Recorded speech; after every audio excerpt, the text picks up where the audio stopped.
Pengertian evaluasi.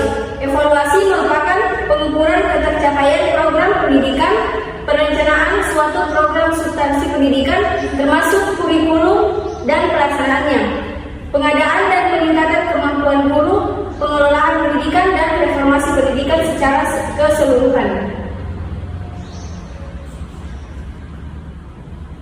Prinsip-prinsip dasar evaluasi. Evaluasi atau penilaian mengenai hasil-hasil belajar meliputi 1.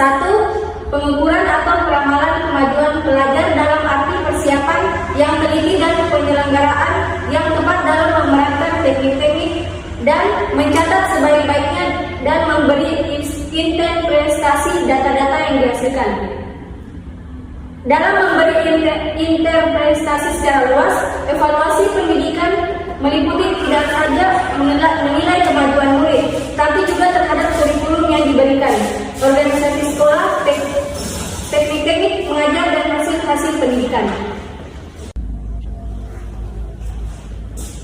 Faktor-faktor dalam mengevaluasi hasil belajar. 1. Perbedaan potensi-potensi yang dibawa oleh masing-masing pelajar pada situasi belajar. Kesehatan fisik, abilitas mental, kondisi emosional, minat dan kebutuhan, serta lingkungan rumah dan sosial. Karena ini semua direfleksikan pada berbagai sikap dan kebiasaan-kebiasaan pada pelajar. Kesemuanya itu menentukan dasar-dasar di atas di mana dibangun melalui media pendidikan, formal dan informal, berbagai ilmu pengetahuan dan keterampilan-keterampilan. 2. Berbagai tuntutan sosial dan ekonomi daerah sekitar, di mana pelajar mempersiapkan untuk dapat turut berpartisipasi aktif di dalamnya. Masyarakat telah meletakkan standar-standar tertentu terhadap tingkah laku dan sikap yang harus dipegangi oleh semua warga masyarakat. Teknik-teknik evaluasi penting digunakan dan untuk menggunakannya perlu diperhatikan hal-hal sebagai berikut. 1. Menyusun bahan-bahan evaluasi jika evaluasi dibuat oleh guru. 2. Memilih bahan-bahan evaluasi jika evaluasi berasal dari tes-tes atau skala yang telah distandarisasi. 3. Menelaah semua jenis metode-metode yang evaluasi yang dapat digunakan dengan segala seluk-beluknya, sampai sekecil-kecilnya sejumlah alat-alat serupa ini yang pada waktu sekarang dipakai.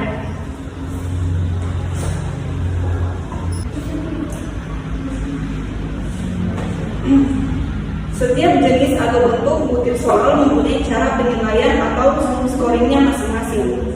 Yang pertama, penilaian scoring tes objektif. Tes ini dikatakan objektif karena nilai skor setiap butir soal sudah dapat ditetapkan lebih dahulu dan pola jawaban sudah ditetapkan oleh penyusun soalnya, sehingga pemeriksa hanya tinggal mencocokkan saja dengan fungsinya. Kelemahannya ialah kemungkinan siswa yang tidak belajar pun dapat menebak-nebak saja alternatif jawaban yang ditawarkan, meskipun yang bersangkutan tidak mengerti sama sekali. Setiap bentuk soal mempunyai cara penilaian sendiri sebagai berikut. Yang pertama, penilaian butir soal benar atau salah atau B dan S. Yang kedua, penilaian butir soal pilihan berganda atau PG.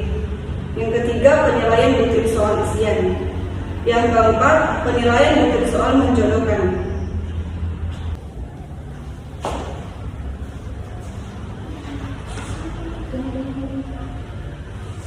Penilaian tes uraian atau esai. Dalam bentuk soal ini, siswa harus mengekreasikan bentuk-bentuk kalimat atau jawabannya sendiri. Sudah barang tentu sifat jawaban ini akan beragam, meskipun mungkin materi jawabannya sama. Bobot nilai Setiap soal uraian tidak perlu sama, bergantung kepada kriteria atau aspek yang dinilainya. Kalau titik berat, penilaian tidak ditekankan ide-ide pokok, materi jawaban dari semua siswa. Untuk mengurangi faktor subjektif, penilaian itu dapat dilakukan dengan diadakan penilaiannya oleh 2 orang tua atau lebih. Nilai akhirnya merupakan konsensus atau rata-rata dari nilai yang diberikan oleh para penilai.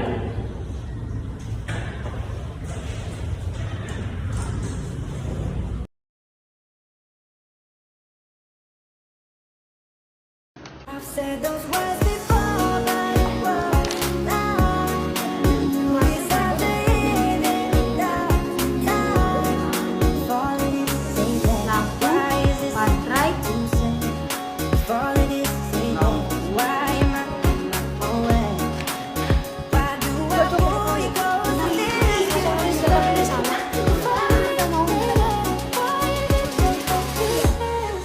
so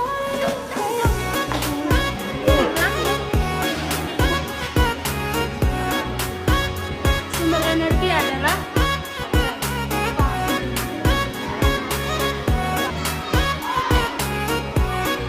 yang berfungsi sebagai penghantar arus listrik. Pokoknya sasar. Apa fungsi sasar?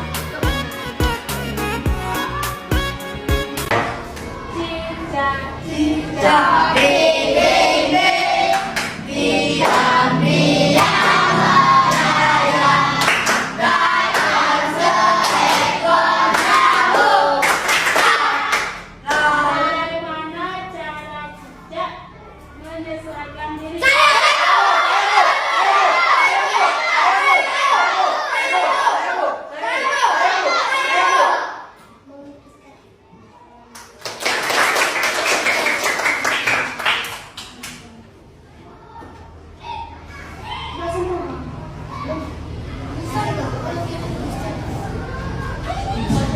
Yang terakhir.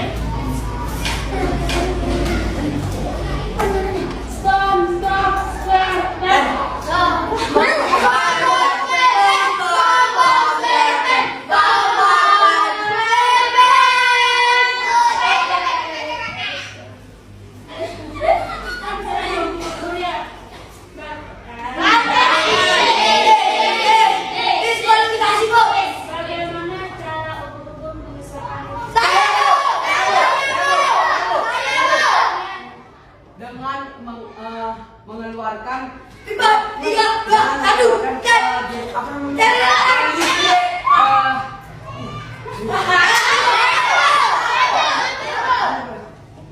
dia dapat mengeluarkan sengatan listrik.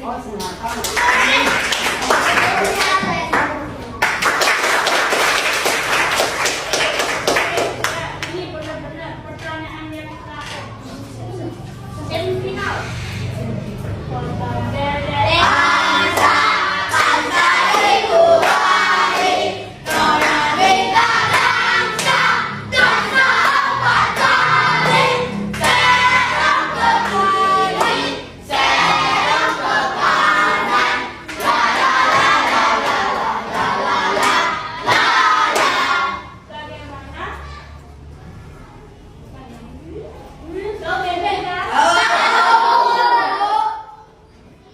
Kenapa bulu bebek kalau kena air Cynthia?